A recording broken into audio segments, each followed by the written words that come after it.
नमस्कार, आप सभी का स्वागत है अन्नदाता कार्यक्रम में। आपके साथ मैं हूं सोनाली सिंह। हमारे देश के किसान जन का पोषक है, वह श्रम का देवता है, अन्नदाता है। उसमें ही भारत की आत्मा निवास करती है। ऐसे ही किसानों की प्रगति के लिए हम खेती बाड़ी से जुड़ी हुई बहुत सी नई लाभकारी जानकारियां हर रोज सुबह लेकर आते हैं। तो चलिए कार्यक्रम शुरू करने से पहले देखते हैं क्या है आज के अन्नदाता में। मसूर की उन्नत तकनीक से बुवाई करके पाए अधिक पैदावार। मछली के साथ बतख पालन करके कमाए अधिक आय।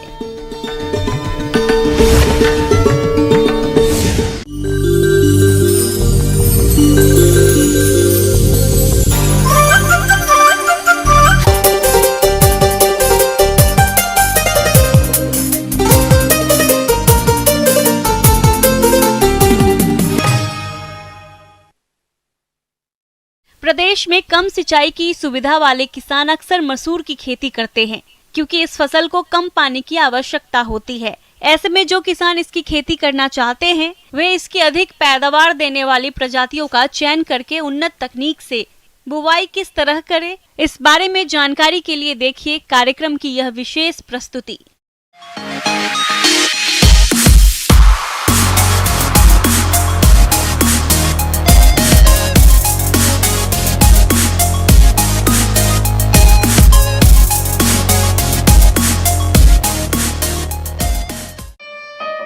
दलहनी फसलों में मसूर की खेती प्रदेश के बहुत से किसान भाई बड़े पैमाने पर करते हैं और अच्छी आय कमाते हैं। ये फसल कम तापमान, सूखा और नमी के प्रति अधिक सहनशील होती है।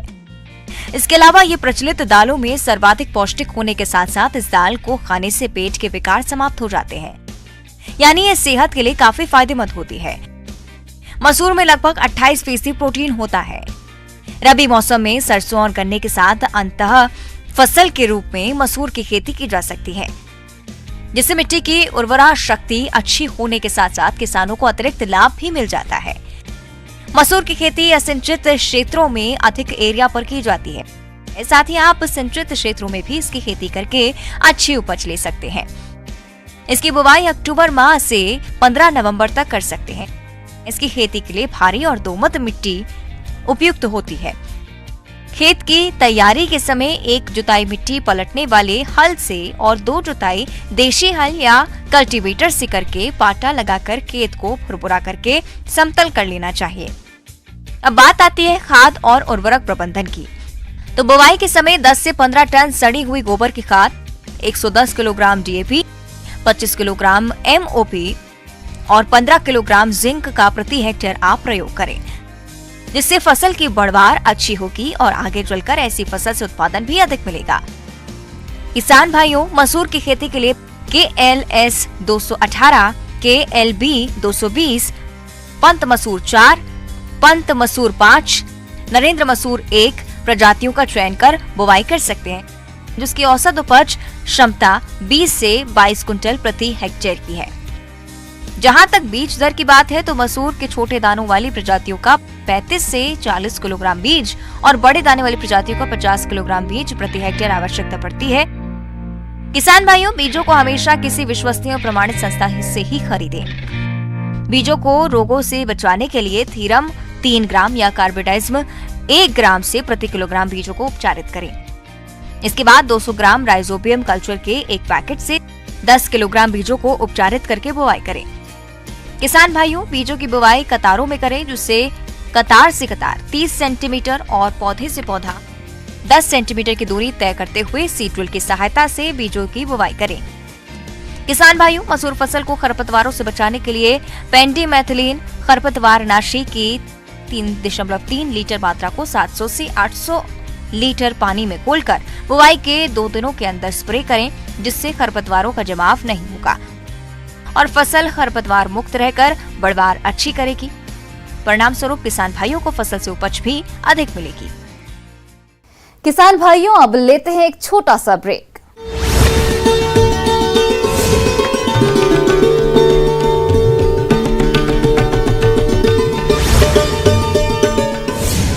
ब्रेक के बाद आप सभी दर्शकों का अन्नदाता में स्वागत है।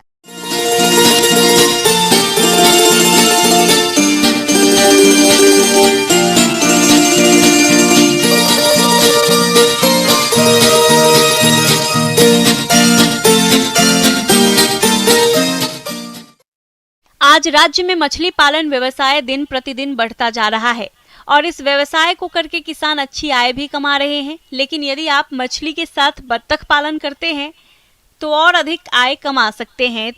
तो आप किस प्रकार से करें मछली सह बत्तख पालन, इस बारे में जानकारी दे रहे डॉक्टर राकेश कुमार।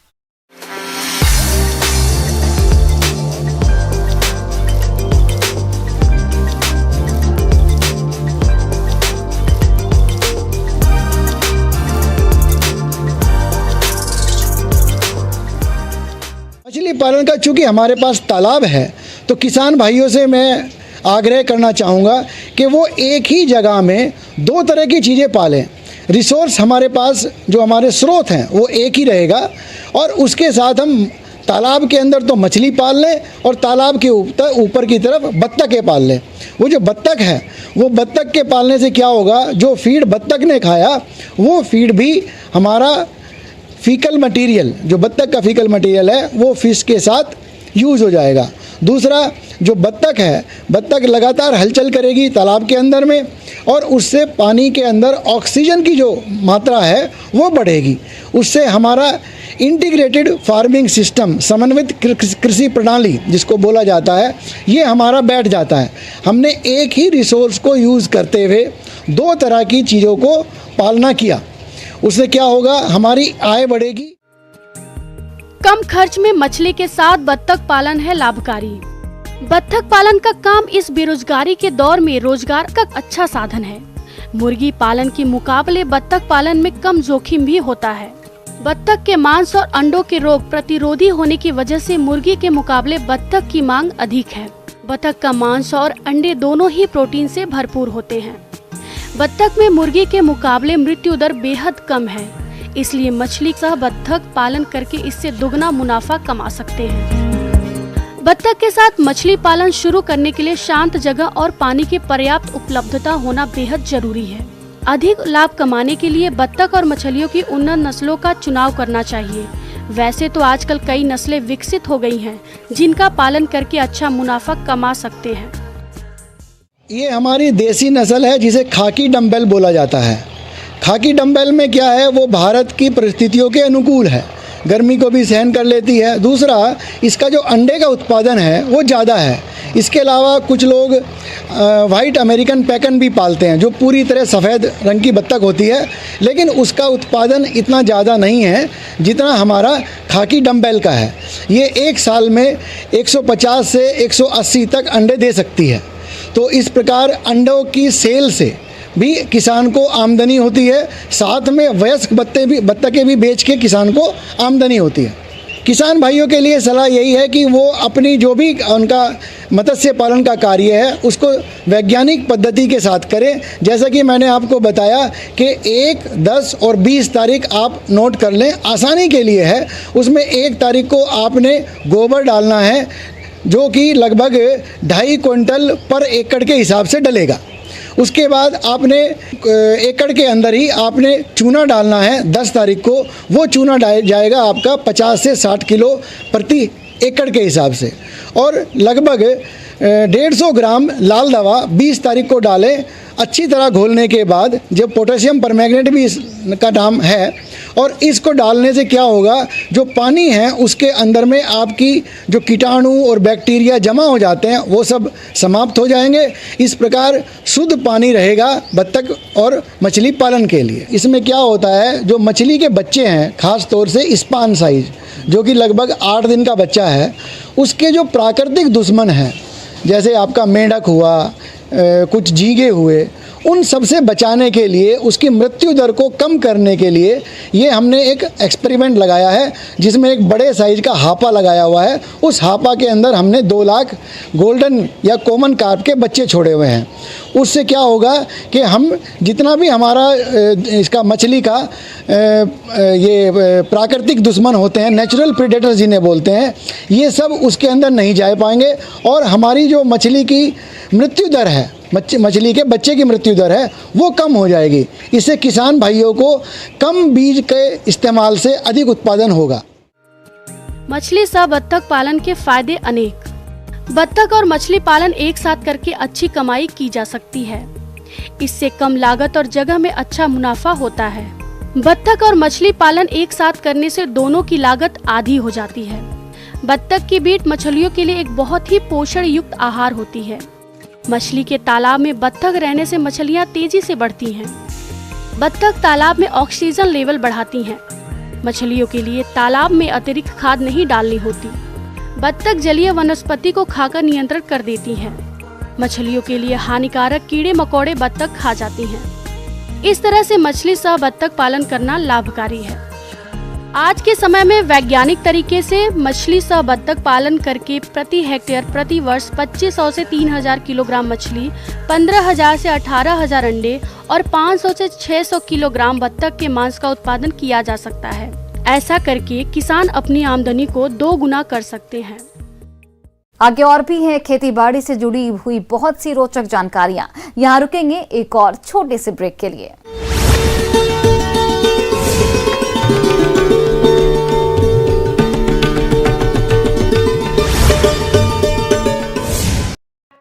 ब्रेक के बाद एक बार फिर से आप सभी दर्शकों का अन्नदाता कार्यक्रम में बहुत बहुत स्वागत है।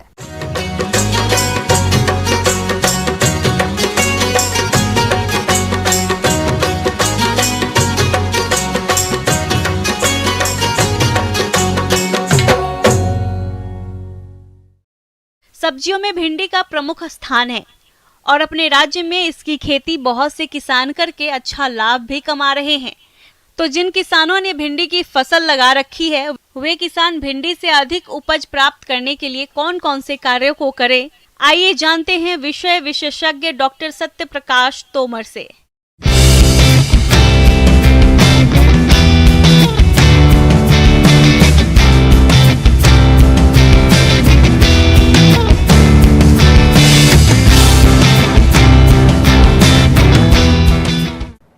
सब्जी भाजी में प्रमुख तौर से इस क्षेत्र में भिंडी एक प्रमुख फसल है, जिसको कि बाज़ार में इसकी अच्छी कीमत मिलती है और हमारे किसान भाई इसको ज़्यादा से ज़्यादा पैदा कर इससे आर्थिक लाभ कमाते हैं।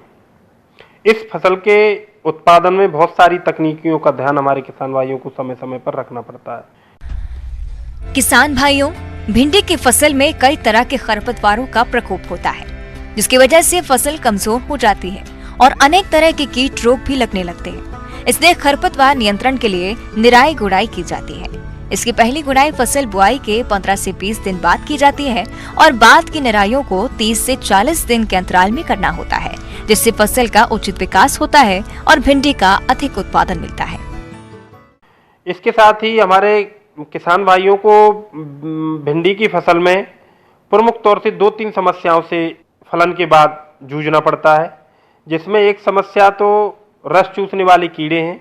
तो रस चूसक कीड़ों में प्रमुख तौर से aphid, jassid, thrips, white fly, सफ़ेद मक्खी जिसको बोला जाता है, इन 3-4 कीटों का प्रकोप जब फसल पर होता है तो उन्हीं के प्रकोप की वजह से पत्तियों के आकार कटोरानुमा हो जाते हैं, नीचे की तरफ ऊपर की तरफ पत्तियां मुड़ जाती हैं और इन्हीं कीटों के प्रकोप की वजह से वायरस जनित समस्या पीस सिरा रोग का फैलाव एक पौधे से दूसरे पौधों में होता है। ये पीले पड़ने की समस्या जो है वायरस जनित समस्या है, जिसको कि रस चूसने वाले कीड़ों के द्वारा एक पौधे से दूसरे पौधे में, एक खेत से दूसरे खेत में फैलाने का कार्य किया जाता है।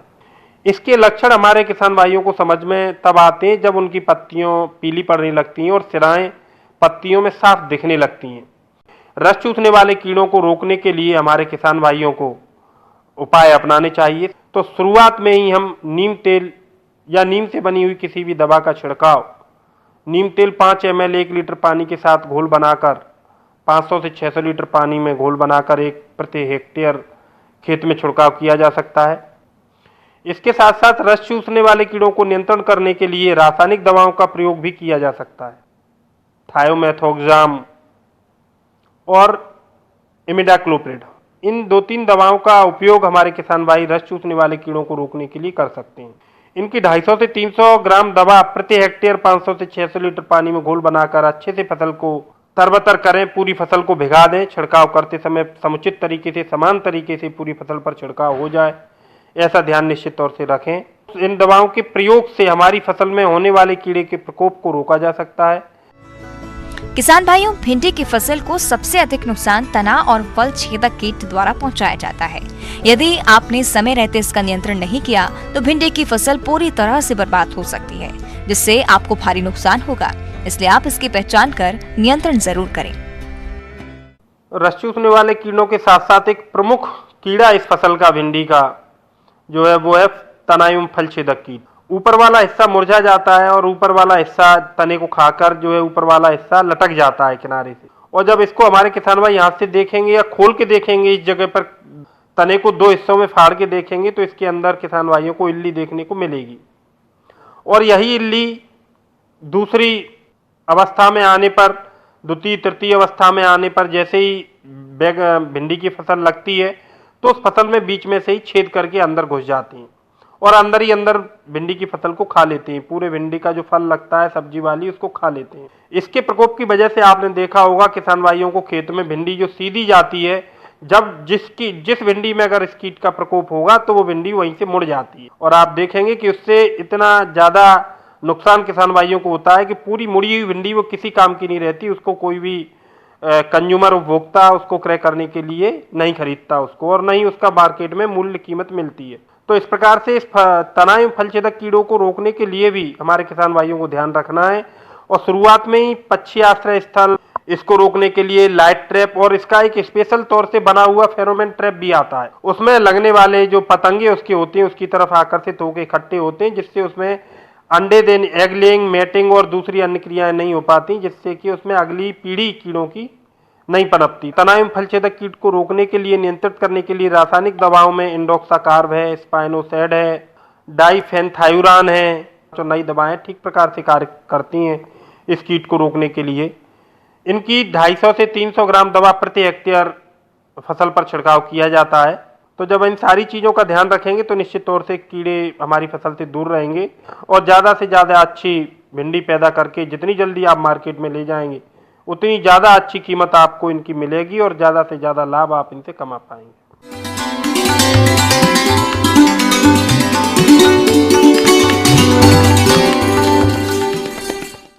आइए जानते हैं अन्नदाता निःशुल्क फोन के माध्यम से पूछे गए समस्याओं का समाधान। अन्नदाता निःशुल्क फोन संपर्क सेवा के माध्यम से पूछे गए प्रश्नों में से आज हमने जिस प्रश्न को कार्यक्रम में शामिल किया है उसे पूछा है श्री माधोपुर जिला सीकर के कृषक सुभाष चंद्र ने। ये नींबू के बाग में लगने वाले रोगों के प्रबंधन के बारे में जानकारी चाहते हैं। तो सुभाष चंद्र जी, आपकी जानकारी के लिए प्रस्तुत है कार्यक्रम का ये अंश।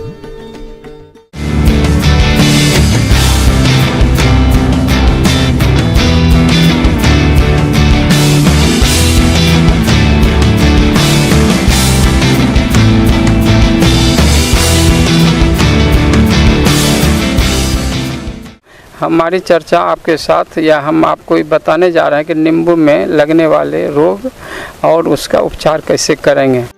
नींबू विटामिन सी का मुख्य स्रोत है।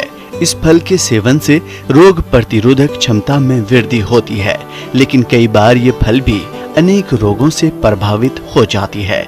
आइए जानते हैं नींबू वर्गीय पौधों में लगने वाले कुछ प्रमुख रोग और उनकी रोकथाम किस प्रकार से की जा सकती है।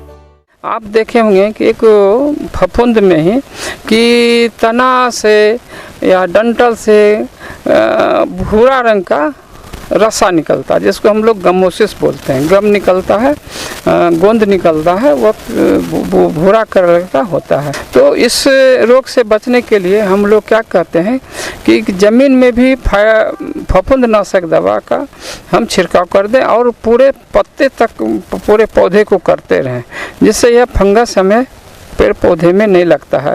या फाटोपथरा के कारण होता है, जिसके से फफूंद है तो इसमें mancozeb, Ridomil, Blitox, blue copper जो भी हमें मिलता है बाज़ार में, उसका 2.5 ग्राम ले लेते हैं 1 लीटर पानी में और पौधे को छिड़काव करते हैं, जमीन सतह तक छिड़काव करते हैं। सिट्रस कैंकर ये जीवाणु जनित रोग है। इनकी पहचान की बात करें तो इससे संक्रमित पत्तियों, फलों और टहनियों पर कत्थई रंग के गोल गहरे धब्बे दिखाई देते हैं। ये धब्बे सूखकर कठोर हो जाते हैं। अधिक संक्रमण पर ये फलों पर भी दिखाई देते हैं।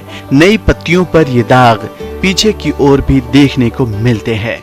उसके बाद हमें रोग के रूप में देखते हैं कि आता है कि पत्ती जो है या तना है या कांटा है, सभी पर फल पर एक चकता चकता छोटा छोटा धब्बा भूरा रंग का डेवलप हो जाता है, जो जीवाणु से ग्रसित होता है, जिसको हम लोग बैक्टीरिया कहते हैं। इसका बैक्टीरियल कैंकर के नाम से जानते हैं इस रोग को। और फल पर आप बाज़ार में देखते होंगे कि फल पर भूरा भूरा चित्ता छोरा दिखाई पड़ता धब्बा, या जिससे फल का हमें अगर फल पर लग जाता है तो उसका क्वालिटी ख़राब हो जाता है। तो इस तरह से हम देखते हैं यह रोग बैक्टीरिया का कारण होता है। इस बैक्टीरिया से हम लोग क्या करते हैं, इसको उपचार करके आपको स्ट्रेप्टोमाइसिन का नाम सुने होंगे और टेट्रासाइक्लिन का नाम सुने हैं। तो इस सब दवा का 1 ml लेके और 10 लीटर पानी में घोल कर छिड़काव करते हैं।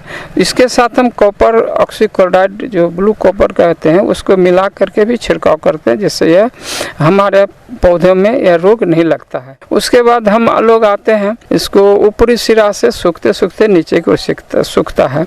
तो इस केस में हम लोग क्या कहते हैं कि आप फफूंदनाशक दवा का छिड़काव करें, जिसको डाइबेक कहते हैं, कि मेनकोजेब है या रिडोमिल है, इस सब दवा का छिड़काव कर सकते हैं।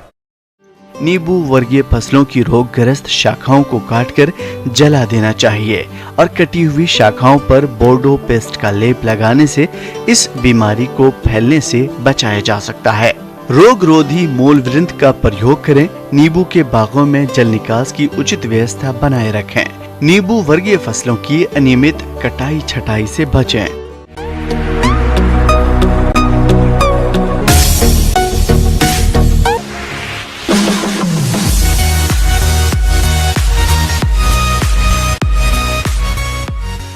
एक नजर डालते हैं राज्य के कुछ मंडियों के प्रमुख फसलों के बाजार भाव पर।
किसान भाइयों, कृषि संबंधित समस्या या सुझावों के लिए आप हमें इस पते पर संपर्क कर सकते हैं।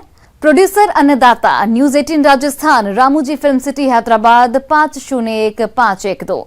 साथ ही आप हमें ईमेल भी कर सकते हैं। हमारा ईमेल आईडी है p18annadattarajasthan@news18.com। इसके अतिरिक्त आप हमें निःशुल्क हेल्पलाइन नंबर 18008892 पर सोमवार से शनिवार सुबह 10 से शाम 4 बजे के बीच संपर्क कर सकते हैं। अब समय हो रहा है आपसे विदा लेने का। कल फिर से आपसे मुलाकात होगी कृषि से जुड़ी महत्वपूर्ण जानकारियों के साथ। नमस्कार।